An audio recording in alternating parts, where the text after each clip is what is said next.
राधे राधे जी। कैसे हैं आप सभी लोग? आप सभी लोग स्वस्थ होंगे, कुशल मंगल होंगे। आप सभी के स्वास्थ्य और कुशल मंगल की कामना मैं ईश्वर से करती हूँ कि आप सभी लोग स्वस्थ रहें और कुशल मंगल रहें। आज हम जानते हैं कि प्रभु की कृपा एक इंसान के ऊपर किस प्रकार से होती है। जब प्रभु चाहते हैं तो हमें उनके दर्शन किस प्रकार से होते हैं।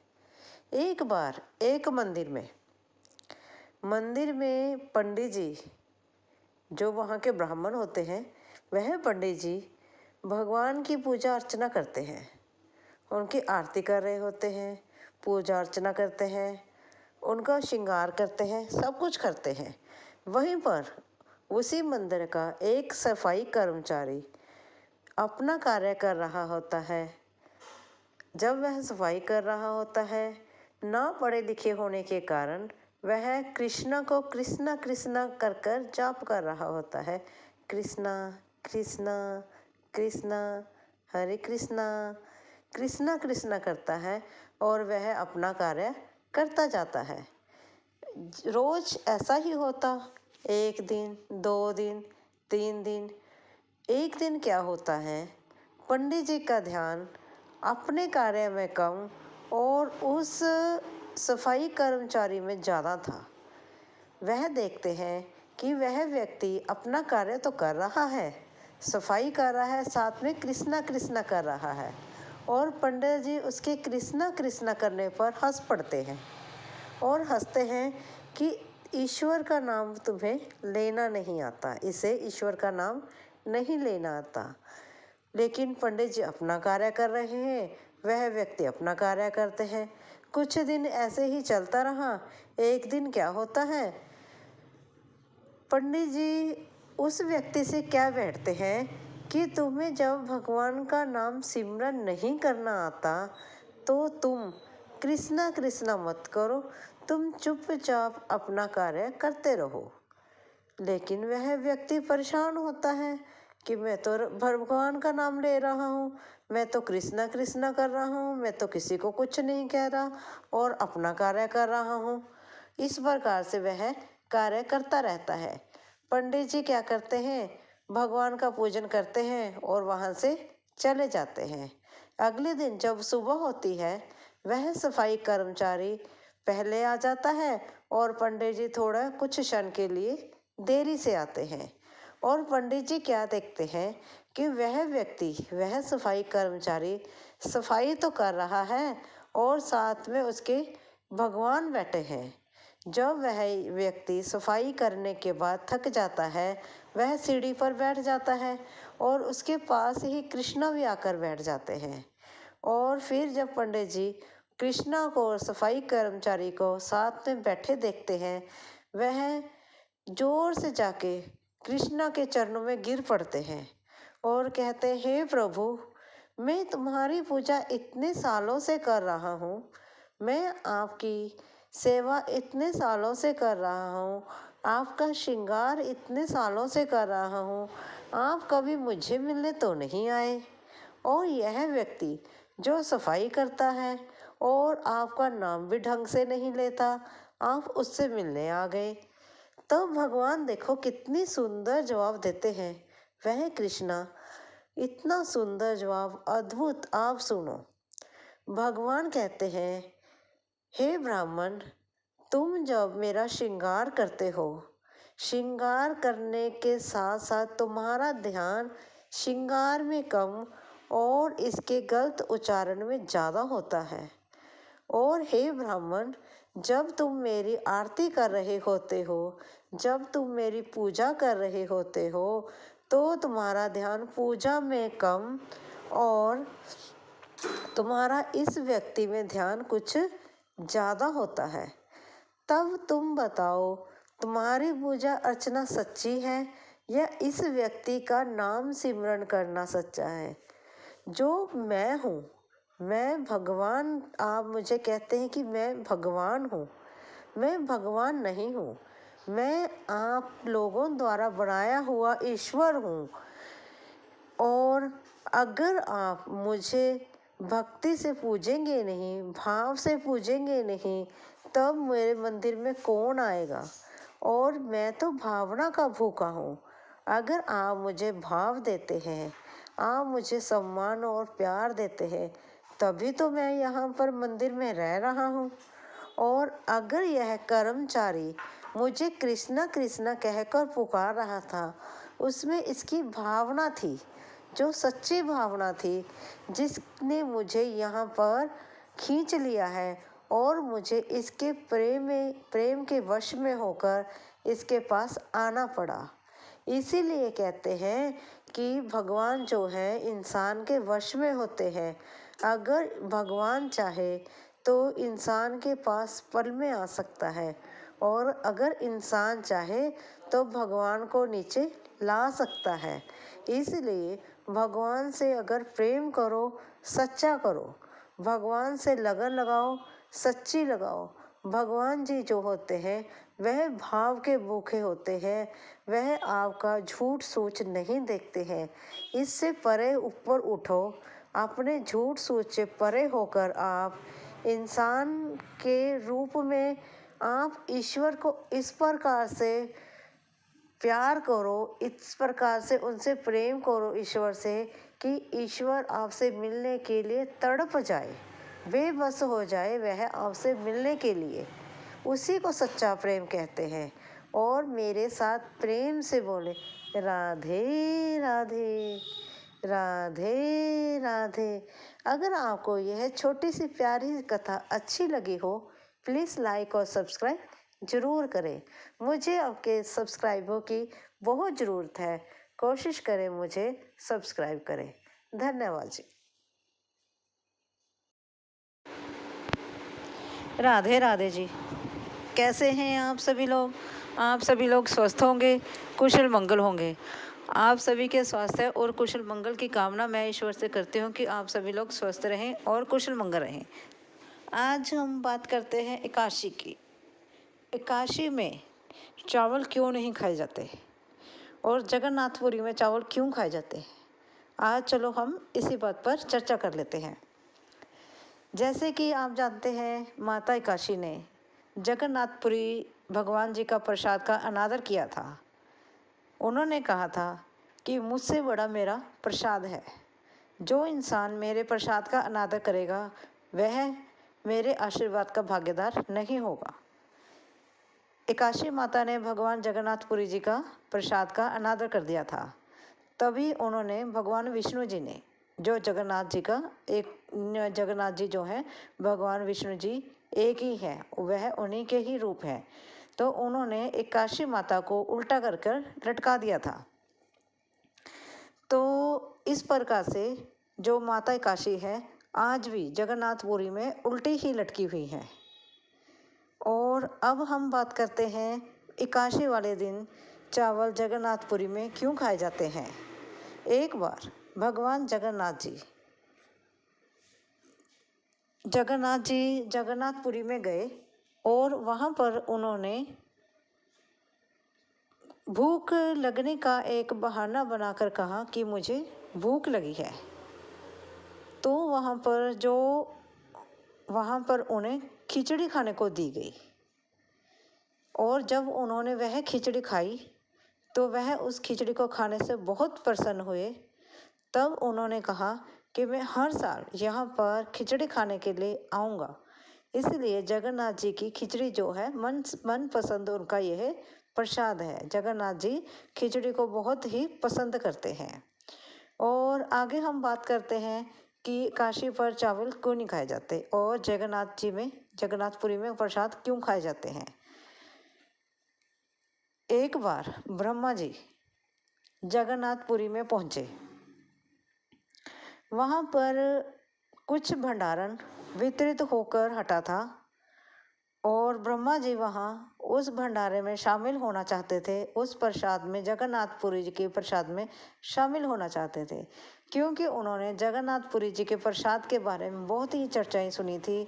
जो भी वह प्रसाद खाएगा वह जन्मों जन्मों के पापों से मुक्त होकर स्वर्ग को प्राप्त होगा। इसी प्रकार से जो ब्रह्मा जी हैं वह जगन्नाथपुरी भगवान जगन्नाथ जी के श्रद्धा से कह लो या उनके प्रेम में इतने डूब गए थे कि वह उनका प्रसाद खाने के लिए जगन्नाथपुरी पहुँचे, लेकिन कुछ क्षण की देरी के कारण वहाँ पर जो प्रसाद वितरण हुआ था वह समाप्त हो चुका था।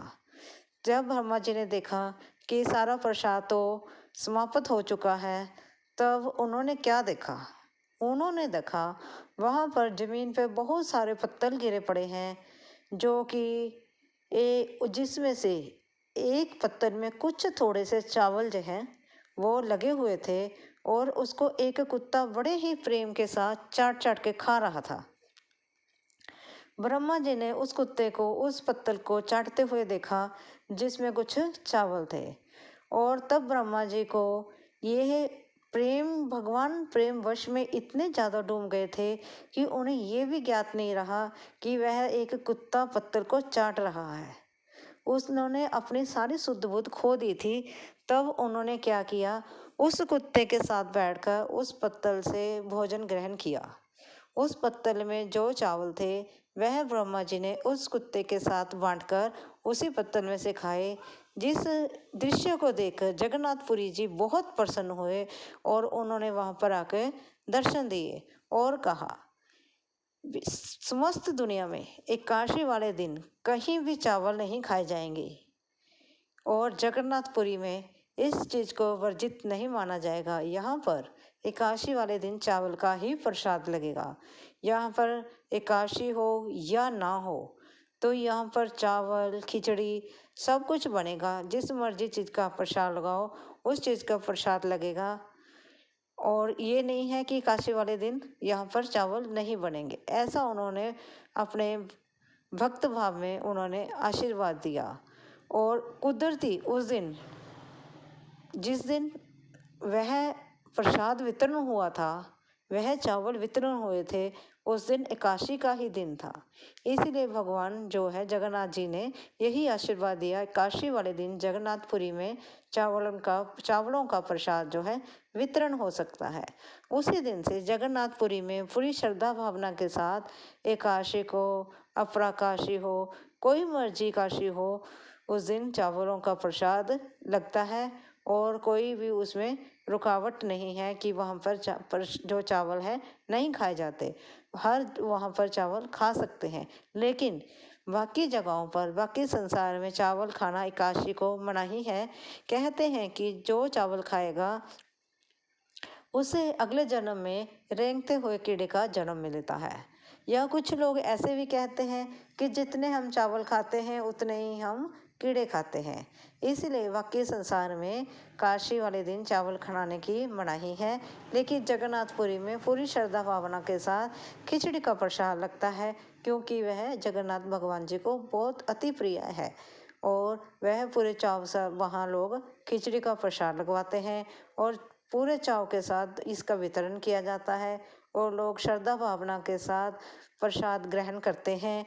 और जगन्नाथपुरी जी में श्रद्धा भावना के साथ जो भी जाता है वह मत्था टेकता है और श्रद्धा भावना के साथ अति प्रेम पूर्वक वहाँ पर प्रसाद ग्रहण जरूर करता है। और इसी प्रकार हमें भी अपने जीवन में अन्न का अनादर नहीं करना है। ये हमने संकल्प करना है अपने जीवन में कि हम अनादर ना करें।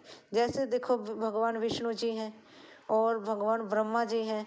जैसे ब्रह्मा जी ने भगवान के प्रेम वश में होकर एक कुत्ते के साथ एक पत्तल में चावलों का प्रसाद ग्रहण किया, उसी प्रकार से हमें भी अन्नपूर्णा माता का यह अनाज प्रसाद रूप में मिला है, अन्न के रूप में मिला है।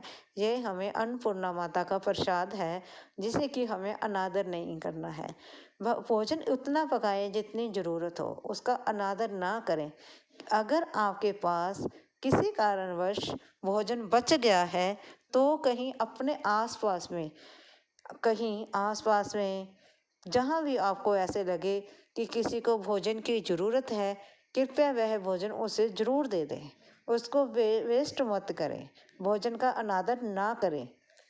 वैसे तो कोशिश करें जितनी ज़रूरत है उतना प्रसाद आप उतना ही भोजन तैयार करें, लेकिन अगर किसी कारणवश कई बार हमारे यहाँ बच भी जाता है, कोई हमारे घर मेहमान आते हैं तब बच जाता है, तो उसे कचरे में मत फेंकें, किसी ज़रूरतमंद को दे दें। और भोजन को सम्मान दें, उसे गिराएं मत। रोटी का सम्मान करें और गाय को रोटी खिलाएं, कुत्ते को रोटी खिलाएं। और अगर आपके घर पर कोई भोजन मांगने आता है, उसे भी आप साफ सुथरा और स्वच्छ भोजन दें। जैसे हम साफ सुथरा भोजन करते हैं, उसको भी साफ सुथरा भोजन दें।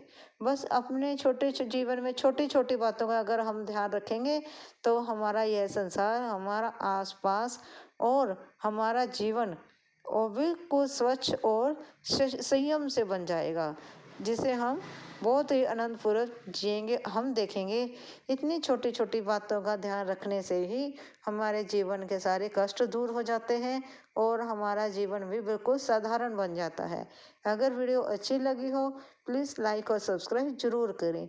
गर्मी बढ़ गई है, अपनी अपनी छत पर एक कटोरे में पानी और एक कटोरे में पक्षियों के लिए दाने जरूर रखें।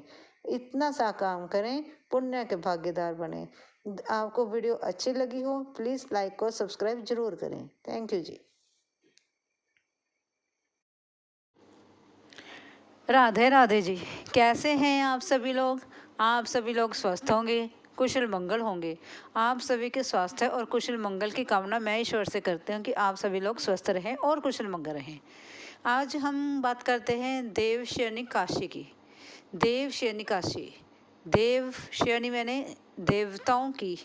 जब देवता शयन में चले जाते हैं, मतलब कि देव मैंने देवता, शयन मैंने आराम वाला कमरा।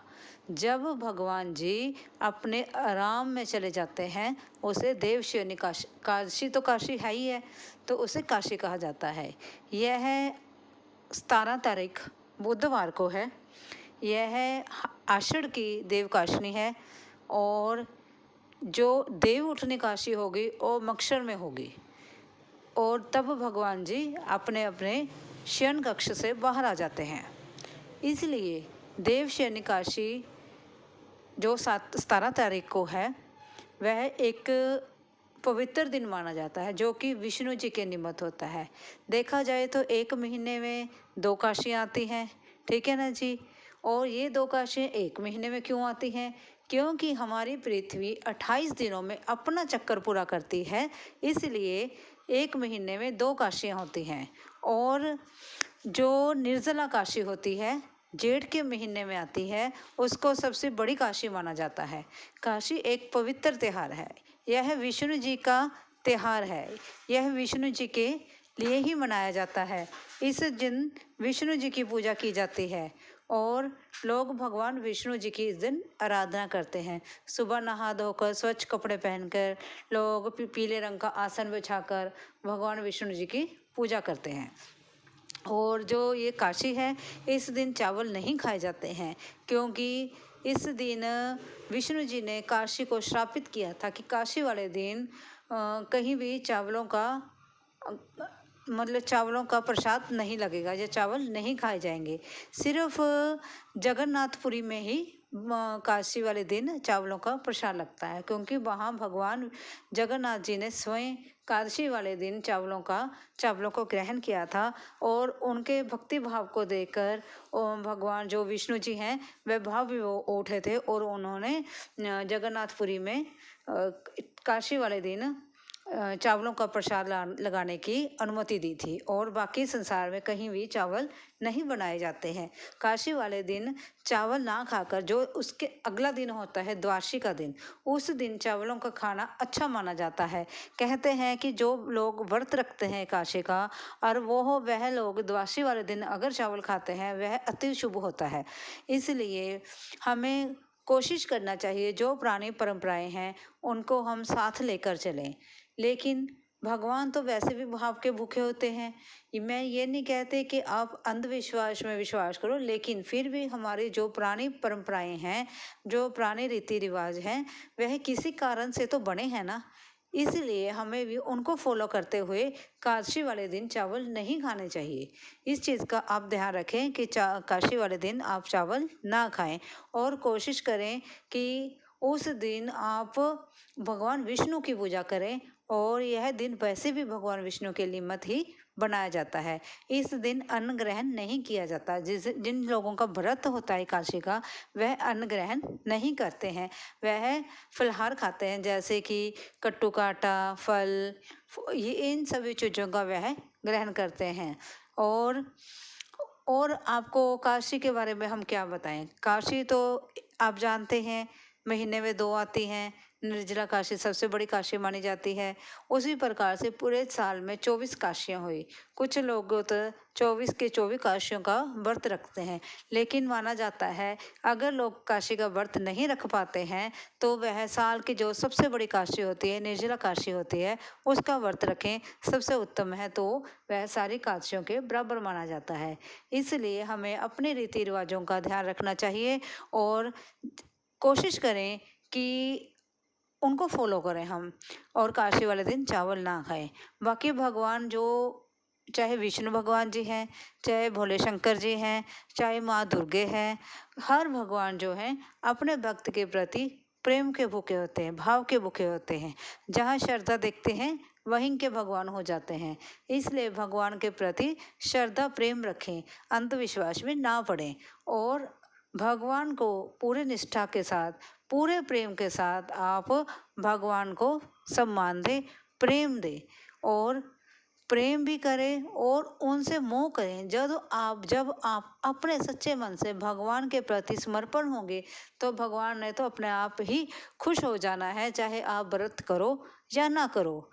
किसी भी अंधविश्वास में पड़ने की जरूरत नहीं होती। अपना मन साफ रखें, किसी जरूरतमंद की मदद जरूर करें। जीवन में एक बार किसी जरूरतमंद की मदद जरूर करें। बस इतना सा ध्यान रखें कि अगर आपके दर पर कोई आता है ज़रूरतमंद तो उसकी मदद करें। ये नहीं है कि हमारा तो व्रत है, हम ये नहीं कर सकते, हमारा आज हमारे खाना नहीं बना तो हम, कुछ तो आपके घर में होगा, कोई बिस्किट या कुछ भी हो, किसी ज़रूरतमंद को ज़रूर दें। और कोशिश करें हर चीज़ से बचाव रखें और भगवान के प्रति प्रेम रखें। अगर आपको ये मेरी छोटी सी कथा अच्छी लगी हो तो भगवान विष्णु जी के लिए बोले राधे राधे, राधे राधे। और अगर यह वीडियो अच्छी लगी हो लाइक और सब्सक्राइब जरूर करें। धन्यवाद जी। राधे राधे। आप सभी लोग मेरा परिवार हैं और आपने जो मुझे इतना सारा प्रेम दिया है उसके लिए मैं बहुत ही आभारी रहूँगी। मैं आपका तहे दिल से शुक्राना करती हूँ कि आपने मुझे बहुत सारा प्रेम दिया। कुछ आर्टिकल्स की मैंने अपनी वीडियो में लिंक दिया है। अगर आपको मेरे पसंदीदा वह आर्टिकल्स अगर आपको पसंद आए, अगर आप ख़रीदना चाहें तो वह खरीद सकते हैं। उनका लिंक और जो उनकी साइट है वह मैंने अपनी वीडियोस में डाल दी है। आप सभी का बहुत बहुत धन्यवाद होगा। Thank you. राधे राधे जी। कैसे हैं आप सभी लोग? आप सभी लोग स्वस्थ होंगे, कुशल मंगल होंगे। आप सभी के स्वास्थ्य और कुशल मंगल की कामना मैं ईश्वर से करती हूँ कि आप सभी लोग स्वस्थ रहें और कुशल मंगल रहें। आज हम बात करते हैं योगिनी काशी की। योगिनी काशी क्या है?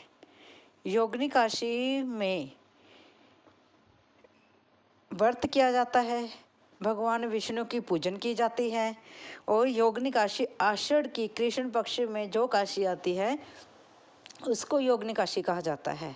योगिनी काशी जो होती है पापों से मुक्त कर देने वाली काशी होती है और यह, इसकी एक अपनी महत्ता है। यह जैसे कि आप सभी जानते हैं श्रावण मास में भगवान शिव और माता पार्वती ने भी ब्रह्मा जी से योगिनी काशी की कथा सुनी थी। इस देखो फिर कितना महत्व होगा। योगिनी काशी वाले दिन अगर हम व्रत रखते हैं तो उस दिन हम एक समय फलाहारी खा सकते हैं। फल खा लो, फल नहीं खाना आप फलाहारी में जो सामान खाते हैं वो खा लो। इस प्रकार से हम भोजन ग्रहण कर सकते हैं। अगर हम व्रत नहीं कर सकते हैं तो भी कोई बात नहीं है, तो हम विष्णु जी की ऐसे ही पूजन कर सकते हैं। बस प्याज लहसुन ना खाएं तो ऐसे ही पूजन कर ले, वह भी व्रत के समान ही हो जाएगा। चलो अब हम योगिनी काशी की कथा के बारे में चर्चा करते हैं। योगिनी काशी वाली की कथा इस प्रकार से है। देखो जी, अलकापुरी में जो राजा थे उनका नाम था कुबेर। वहाँ के राजा कुबेर थे जो भगवान शिव के परम भक्त थे। वह भगवान शिव के बहुत बड़े भक्त थे। भगवान शिव की पूजा याचना हर रोज करते थे। उनकी पूजा के लिए उनके राज्य में एक सेवक था, हेममाली। हेममाली जो सेवक था वह फूल लाकर उन्हें भगवान शिव की पूजा के लिए देते थे। और हेममाली की जो पत्नी थी वह अत्यंत खूबसूरत थी, बहुत ज़्यादा खूबसूरत थी। एक बार भगवान शिव की पूजा करनी थी कुबेर जी ने, और आप सभी को पता है कि मैंने बताया है हेममाली जो थे वहाँ के सेवक थे और वह फूल लाकर देते थे, ठीक है जी, कुबेर जी को भगवान शिव की पूजा के लिए। एक दिन हेममाली जो है फूल लेने गए। फूल लेने के बाद वह अपने के पत्नी के साथ आनंदित हो गए और फूल समय पर ना पहुंचा सके, जिसके कारण जो कुबेर जी हैं वह क्रोधित हो गए और उन्होंने अपने सेवक को भेजा कि हेममाली को बुलाया जाए। तब हेममाली को बुलाया गया।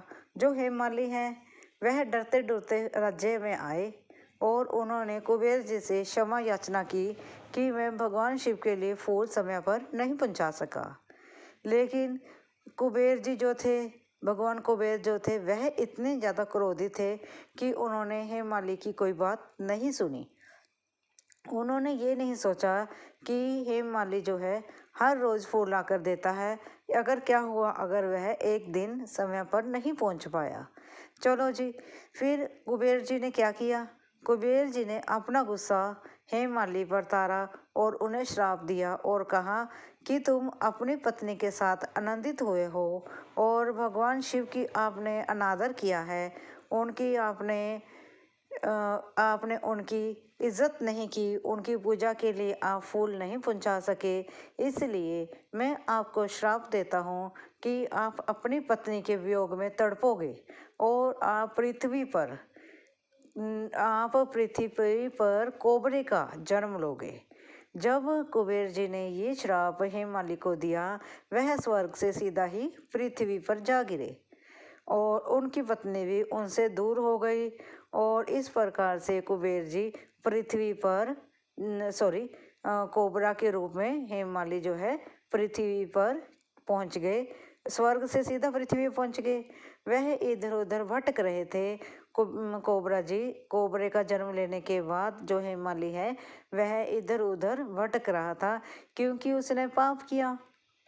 क्योंकि उस दिन देखो योगिनी काशी सी, योगिनी काशी क्या है, योगिनी काशी है 64 योगिनियों को मिलाकर योगिनी काशी बनती है और यह दुर्गा के निमित्त है, इसलिए इसकी एक अपनी महत्ता है और माँ पार्वती ने भी इसका व्रत किया था, इसलिए योगिनी काशी की अपनी एक महत्ता है और यह बहुत ज़्यादा महत्वपूर्ण है। चलो जी, फिर कोबरा के जन्म में वह पृथ्वी पर भटकता रहा। एक दिन भटकता भटकता वह मार्कंडेय ऋषि के कुटिया के पास पहुंचा। जब वह मार्कंडेय की ऋषि की कुटिया के पास पहुंचा तो ऋषि ने पूछा, तुमने ऐसा क्या पाप किया था जो तुम्हें कोबरा का जन्म मिला। तो उसने सारी कथा मार्कंडेय को बताई कि इस प्रकार से मैं कुबेर जी के महल में सेवक था और मैं फूल लेने जाता था भगवान शिव की पूजा याचना के लिए, और एक दिन मैं अपनी पत्नी के साथ आनंदित हो गया और फूल पहुंचाने में मुझे देरी हो गई, जिसके कारण भगवान कुबेर ने मुझे श्रापित कर दिया और मैं कोबरे का जन्म लेकर पृथ्वी पर आ गिरा और मेरी पत्नी भी मुझसे बिछड़ गई। तो जब मार्कंडेय ऋषि को यह सारी घटना का कोबरे ने बताई तो उन्होंने पूछा कि इस पाप से मुक्त होने के लिए मुझे क्या करना होगा। तब मार्कंडेय ऋषि जी ने बताया कि योगिनी काशी आती है आषाढ़ के महीने में, आषाढ़ के कृष्ण पक्ष की जो एकादशी आती है उसको योगिनी काशी कहा जाता है। उस काशी वाले दिन अगर तुम श्रद्धापूर्वक व्रत करोगे, उनकी भगवान विष्णु की पूजा याचना करोगे, तब तुम सभी पापों से मुक्त हो जाओगे और तुम्हें यही मार्ग है कि तुम अपने पापों को ख़त्म कर सकते हो। तो कोबरा ने क्या किया, फिर कोबरा ने क्या किया, उन्होंने आषाढ़ की जो कृष्ण पक्ष की काशी आई, योगिनी काशी आई, उन्होंने श्रद्धापूर्वक वहाँ व्रत किया और पूरी श्रद्धा निष्ठा के साथ भगवान शिव, भगवान विष्णु की उन्होंने पूजन की, साथ में मां लक्ष्मी की भी पूजन की। इस प्रकार से उन्होंने अपने पापों से छुटकारा पाया।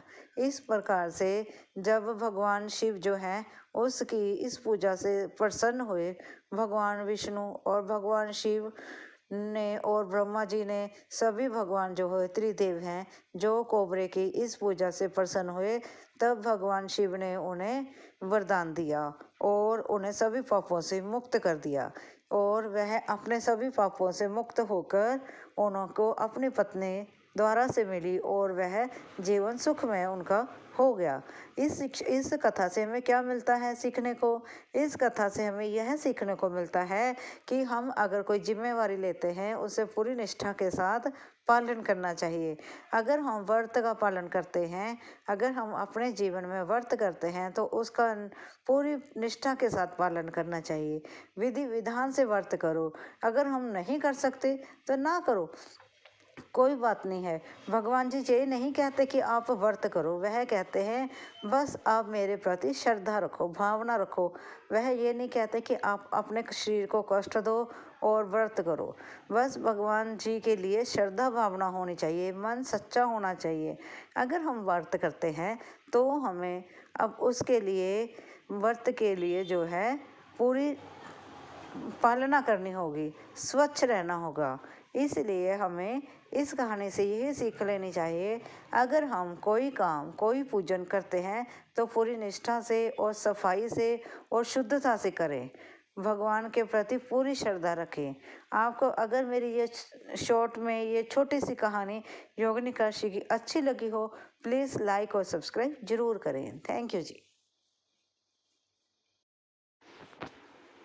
राधे राधे जी, कैसे हैं आप सभी लोग? आप सभी लोग स्वस्थ होंगे, कुशल मंगल होंगे। आप सभी के स्वास्थ्य और कुशल मंगल की कामना मैं ईश्वर से करती हूँ कि आप सभी लोग स्वस्थ रहें और कुशल मंगल रहें। आज हम बात करते हैं लालसा की, लोभ की। एक बार दो उल्लू थे। दोनों उल्लू दो पेड़ों पर आकर बैठ गए और एक उल्लू के मुंह में सांप था और दूसरे के मुंह में एक चूहा था। दोनों ही अपने अपने भोजन की तैयारी में थे। दोनों उल्लू अपने अपने भोजन की तैयारी में होने के कारण अपना अपना भोजन मुंह में लेकर वह दोनों ही अपने अपने अलग अलग पेड़ पर बैठे थे। जब वह पेड़ पर बैठे थे, वह पेड़ कुछ ऐसे आमने सामने थे कि सांप को चूहा दिख रहा था, चूहे को सांप दिख रहा था और दोनों उल्लू आमने सामने थे।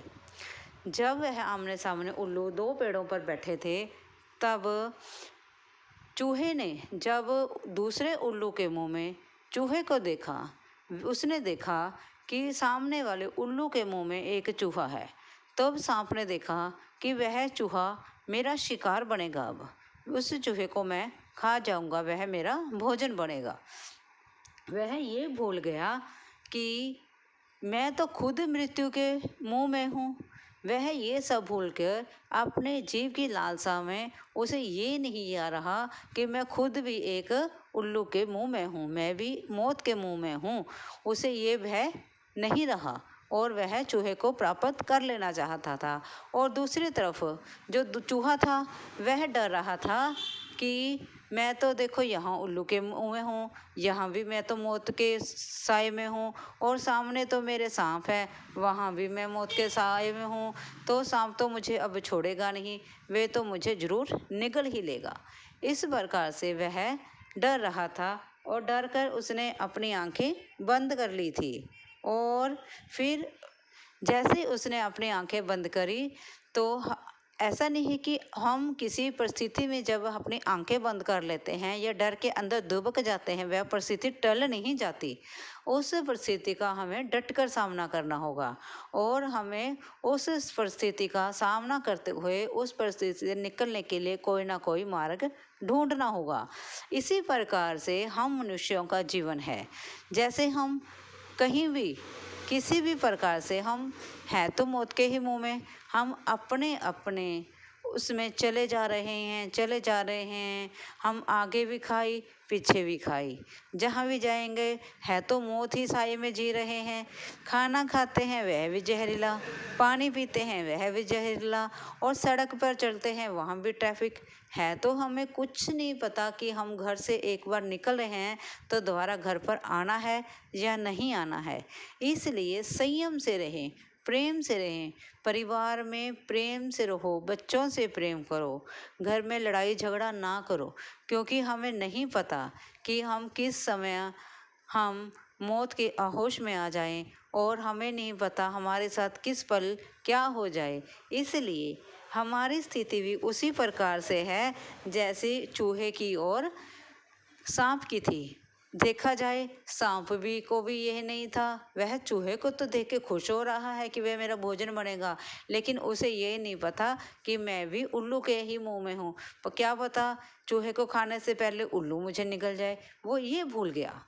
उसी प्रकार हम हैं, हम दूसरे के नुकसान पहुंचाने में 1 मिनट की देरी नहीं लगते, और ये भूल जाते हैं कि अगर हम उस इंसान को नुकसान पहुंचाएंगे ना जाने हमारे साथ क्या हो जाए, ये हम भूल जाते हैं।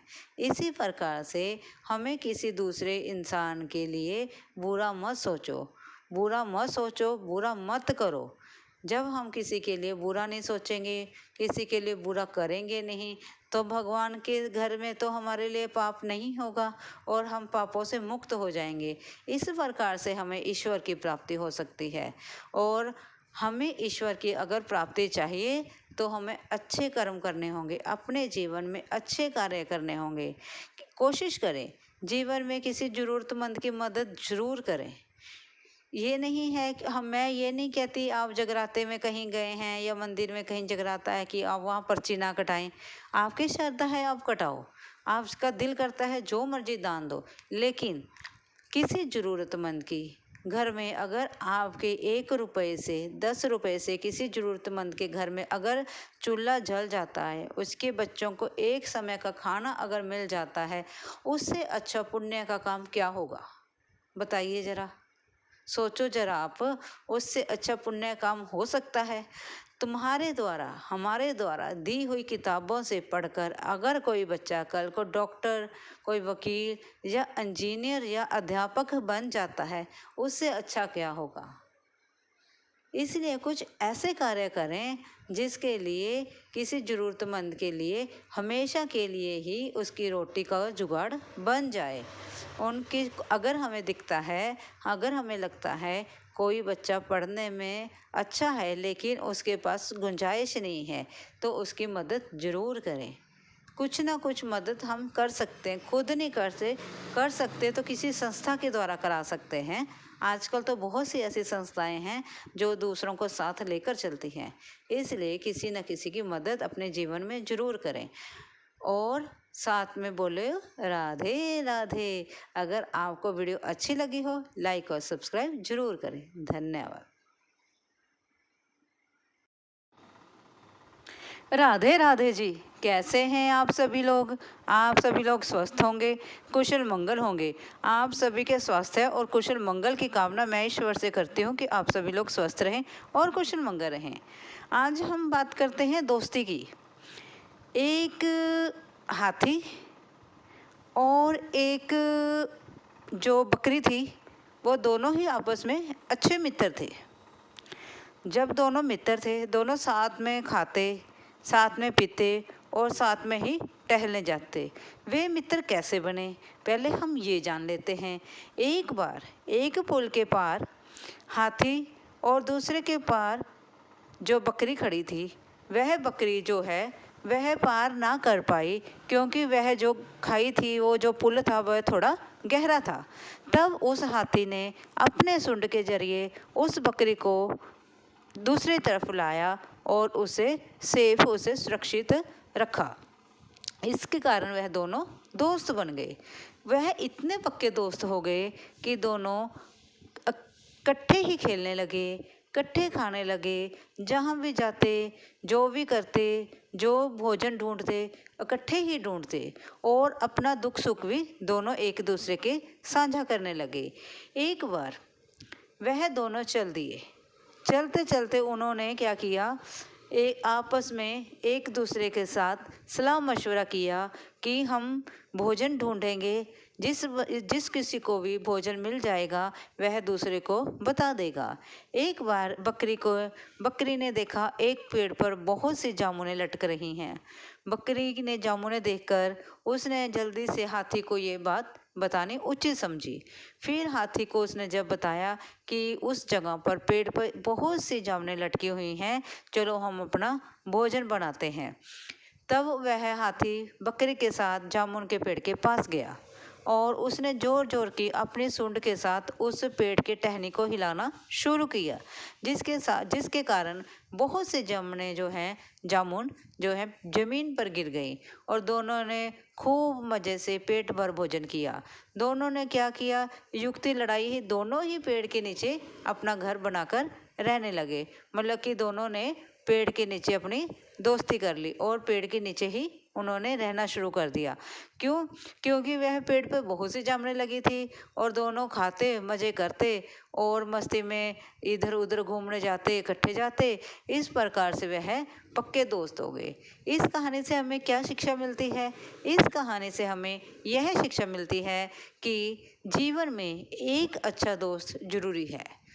जैसे श्री कृष्ण जी के दोस्त सुदामा थे, या यूं कह लो कि सुदामा जी के दोस्त श्री कृष्ण जी थे, जिन्होंने उनके दुख सुख में उनका साथ दिया।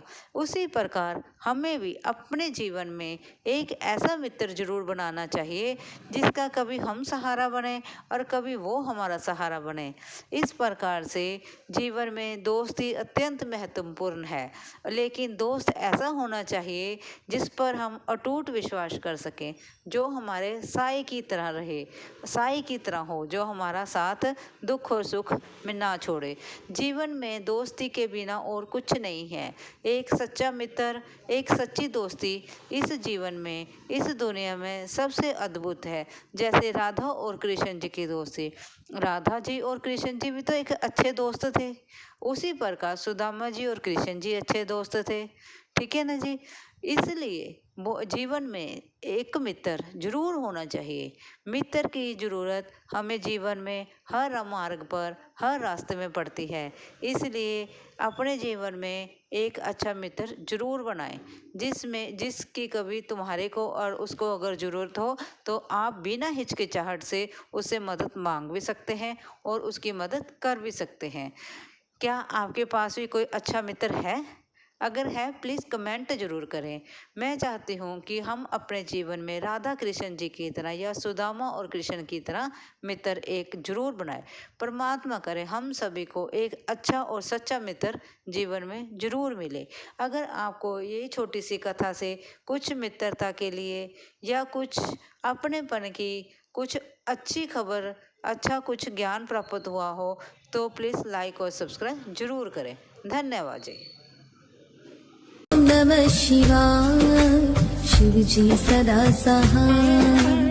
ओम नमः शिवाय, गुरु जी सदा सहाय। ओम नमः शिवाय, शिव जी सदा सहाय। ओम नमः शिवाय, गुरु जी सदा सहाय। ओम नमः शिवाय, शिव जी सदा सहाय। ओम नमः शिवाय, गुरु जी सदा सहाय।